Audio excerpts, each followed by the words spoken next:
سبق آموز کہانی جادوئی پہاڑ اور کوا۔ یہ کہانی ہے ایک پیارے سے جنگل کی۔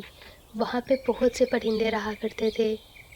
اسی جنگل میں ایک اور پرندہ رہتا تھا، اس کا نام کالو کبوتر تھا۔ کالو کبوتر بہت ہی زیادہ دکھی رہتا تھا کیونکہ جنگل کے باقی سب پرندے اس کو بہت ہی برا بھلا کہتے تھے، یہاں تک کہ کالو کبوتر کا بھائی بھی اس کو بہت ہی برا بھلا کہتا تھا۔ وہ دکھنے میں کالا تھا اور ہر کوئی اس کا مذاق اڑاتا تھا۔ سب لوگ سمجھتے تھے کہ کالو کبوتر بہت ہی بدصورت ہے۔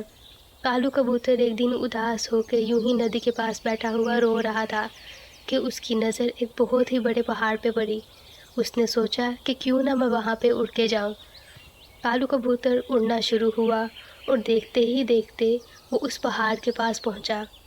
وہ پہاڑ بہت ہی بڑا تھا۔ کالو کبوتر وہاں پہ جا کے بیٹھ گیا اور رونے لگا۔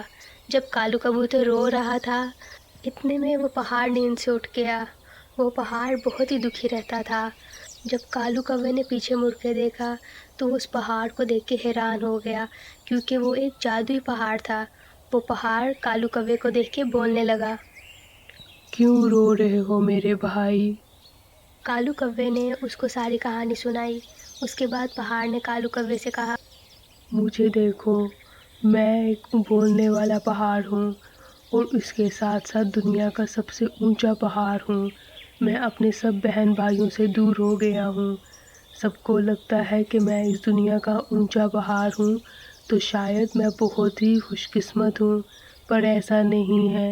اس دنیا میں کوئی بھی انسان یا چیز پرفیکٹ نہیں ہوتی، مجھے دیکھ لو۔ کالو کوہ یہ سب باتیں سن کے سمجھ گیا کہ دنیا میں کچھ بھی پرفیکٹ نہیں ہوتا، ہر انسان میں کوئی نہ کوئی خامی ہوتی ہے۔ اور کالو کوہ اس دن کے بعد سے کبھی بھی دکھی نہیں ہوا۔ تو پیارے بچوں، اگر آپ کو ہماری یہ کہانی اچھی لگی ہو تو پلیز ہمارے چینل کو لائک اور سبسکرائب ضرور کریں۔